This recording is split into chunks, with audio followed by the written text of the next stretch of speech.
Hello, great people. Welcome back to our channel. Still talking about the issue of Igbo presidency. I think that's the most paramount thing right now in Nigeria. Everyone seems to be discussing it because when we get to 2022, already most politicians will hit the ground running. And today we are looking at one of APC's chieftain and who had been a very renowned person in media business, and he's of Igbo extraction. And he picks up the issue and gives some relevancy to it, the reason why Igbos should be allowed to preside over the administration of Nigeria from Aso Rock. You're going to be hearing his perspective and also his reaction towards the statement made by the former Anambra State governor, talking about Ezefi, Chukwuemeka Ezefi, who talked about getting, even if it means trading their custom to get presidency. We are going to be looking at all of these in a jiffy. But before we do that, if you're not subscribed to our channel, kindly hit the red subscribe button and also the bell icon so that you get notification anytime we publish our videos. The Director General, Voice of Nigeria, VON, Osita Okechukwu, has assured that an Igbo president will not disappoint Nigerians. Okechukwu said an Igbo presidency would help develop Nigeria because the Southeast has the requisite talents to do so. He explained that if given the opportunity to rule Nigeria, an Igbo president will ensure that the Southeast deploy their industries, enterprises to develop the country. The All Progressive Congress APC Chieftain stated this while speaking with Daily Post correspondent on the sideline of the newspaper's 10-year anniversary Sugar Award dinner in Abuja.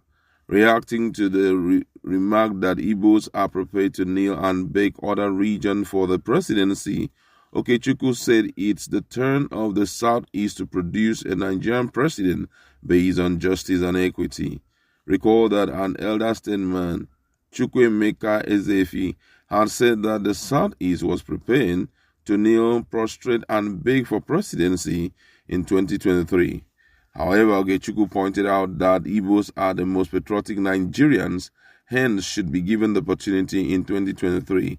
He said, when politics is heavy, you hear all sorts of things. What the Southeast is trying to tell other geopolitical zones is that going by equity, good conscience, and natural justice, it's our turn. Our turn because the zoning convention came into force in 1999, which is the Fourth Republic, and it was a very patriotic decision for the harmonious and corporate existence of the country.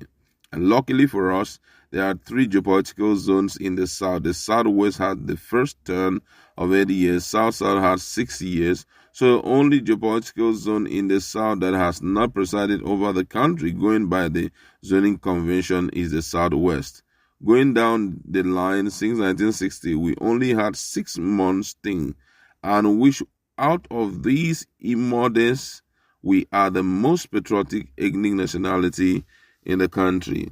We are the only ethnic nationality that lives in the nooks and crannies of the country, and we invest.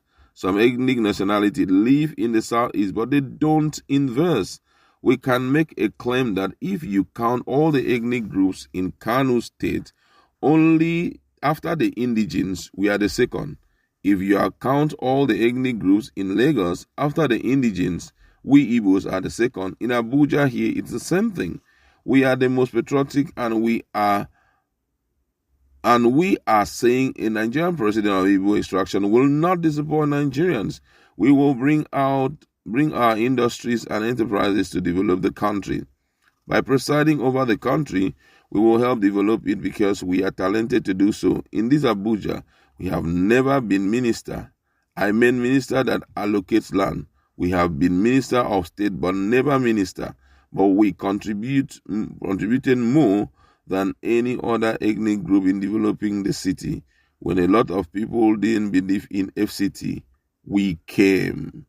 Those were the words of the strong man talking about Osita Okechukwu, who had been in the media business for years now, looking at a lot of things that is happening, especially around the Igbo Presidency come 2023. I mean, it's quite an issue of concern for many people, and it's right that it is sorted out now.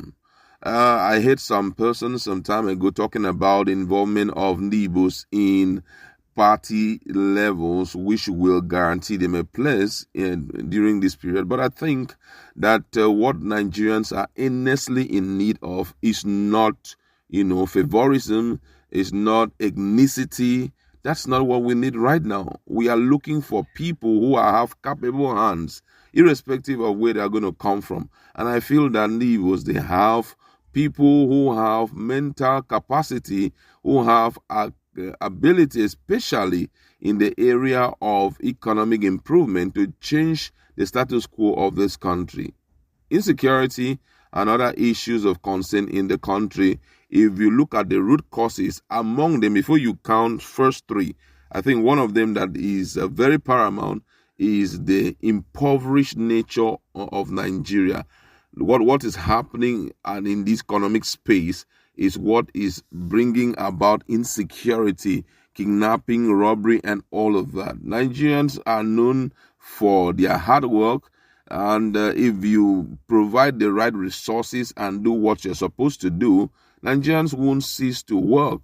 But it came to a point whereby Nigerians were allowed to explore other opportunities, which would have been, it would never have happened. Explore other opportunities in a way that you find yourself, you don't have a job, and then you find other people who did not go to school, who did not do anything, getting involved in corruption.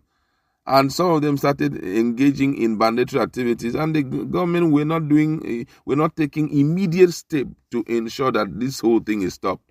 And before we know, today kidnapping is a very good business in Nigeria. It came to a point that where people they kidnap and get some like that, get a ransom of like 200K, 100K. My God. So the whole thing you now see, for them to come down to that level, it therefore means it's almost like a business for everybody. And it's increasing on a daily basis. Now, some days ago, we heard how a whole bus was being hijacked. And it's not just happening in another part of Nigeria. It's also happening.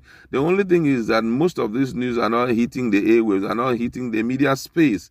We hear of those things happening in South, we hear it in Southeast, we hear it in Southwest, you understand? And right now, Nigerians are struggling, but yet insecurity is biting hard.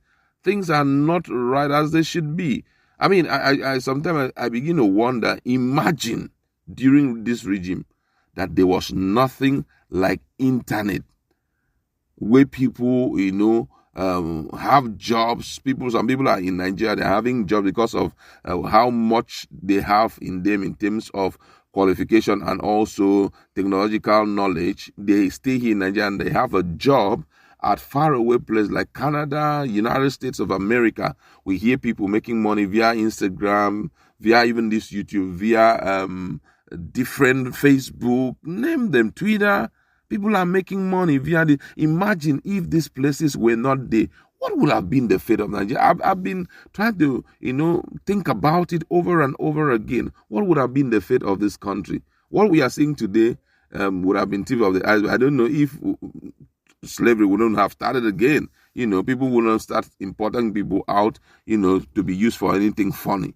I mean, that's why at this point, having tested so many of the ethnic groups in Aso Rock, I think it is ideal we bring in people who can naturally, bring out their ideas, innovative ideas, not just ideas, but innovative ideas that will move Nigeria further forward on a daily basis.